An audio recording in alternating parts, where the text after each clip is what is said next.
If I were to define fan service, I would tell you that it's content in media, anime, manga, video games, you name it, that's specifically designed to make the audience happy. It doesn't have to be eye candy necessarily, it could be like a cameo or something, but it's something in a piece of media that just has no other purpose than to make people happy, right?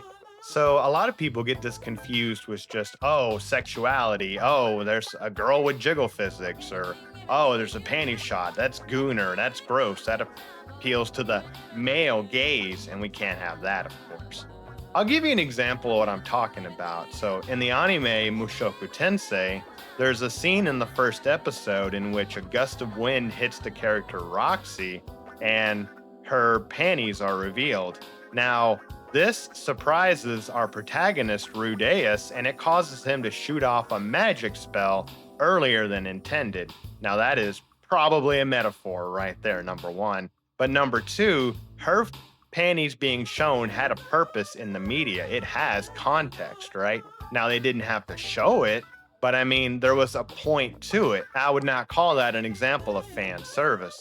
What I would call an example of fan service is the game I'm playing right now, Girls Frontline 2. Yeah, it's a war game about girls that are actually dolls or like androids that you play as and you use in battle, similar to XCOM or Fire Emblem or something like that.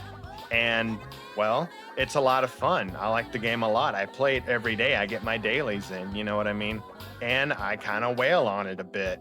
And by whaling, I mean I actually spend money on it because it's a free to play game. They never asked me for a dime when I got this game. I chose to give them my money because I played the game for 10, 20, 30, 40, who knows how many hours I've played now, and I haven't spent a dime on it, which is a hell of a lot better than buying a game for 70, 80, $90 today and then having DLC on top of that. And then the game is terrible. The game has bad writing. The people that made the game hate you and call you names on X, etc., etc. So when I play this game, I really like it. And like I said earlier, this is a game that is about being in war, basically. To put it simply, the plot's kind of complex, but this is a war game, to put it simply. And a lot of these dolls, these female characters, for one, they're all attractive, number one.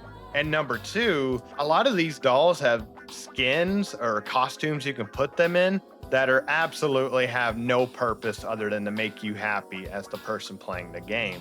I mean, for what possible reason would you want to wear a swimsuit running around with a giant gun shooting at enemies? You know what I mean? Now, granted, if you're being shot, is a shirt really going to help? Probably not. But I mean, there's no point in it other than to make me happy. And that's why I like it. Not because, oh man, I love the jiggle physics, or oh, I love the panty shots, or oh, I love, the skimpy outfits, which I do like them a lot. Don't get me wrong. But if I really wanted to see that, I could just go on Google and type in, oh, breasts, and I would get 17 billion results, right? No, the point that makes me happy about this game is that they, the developers, want to make me happy. They want to put something out they think I'm going to like or other people are going to like. They recently had a booth at Anime Expo 25, and I watched the video of it on their YouTube channel, and everybody there just looks really happy. The booth babes, I guess you can call them, are dressed like the characters. They look like they're having fun. You know what I mean? Like, it looks like a cool place to be. And yeah, you might say some of these guys look like losers. And I mean, I kind of can't argue with that. But I would have gone there if I was there. You know what I mean? I would have loved to have seen it. They put on a show for the fans. They do it for the fans. Now, yes, I know they're trying to make money. I mean, who isn't, right? But at least they're trying to give me something back. They're listening to me. They put out surveys all the time saying, what do you like about the game, or what could we improve, etc., etc. And that's why I love fan service games. And I think you should too, because it's kind of a lost art in something that wants to make the audience happy. Now, you might say, well, it doesn't make all the audience happy, right? But then I would say, who do you think's playing a game in general? Who do you think's going to be playing a PC or a mobile war game? You think it's going to be men or women? I'm just going to ask you that right now. It's probably going to be men. So they want to make men happy. That's similar to anime. You do have female anime, female focused anime, right? But most of anime is focused towards young men. That's why we see a lot of jiggle physics, like I said. That's why we see a lot of panty shots, cleavage, or, sexual jokes or references, right? And a lot of people don't like that. And you know what? For one, that is fine. But for two, you have no idea what you're talking about, okay? Because anime these days has frankly gone down in fan service quality. Yeah, you get redo of healer and you get gushing over magical girls and things such as that are particularly fan servicey. But guys, I'm here to tell you that panty shots, cleavage, all that, that's the bare minimum. Okay. Anime way back even in the 90s had nudity, they had fan service, and they had sexual attractive characters. Hell, I remember Code Geass, Lelouch the Rebellion. In one episode, you get to see one of the characters, Colin's, bare chest, which is nice, but C2's still best girl. What I'm trying to say is that fan service is a good thing.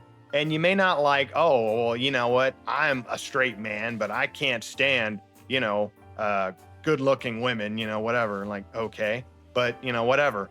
But the point is that it's not just there to be titillating, it's there to make you happy.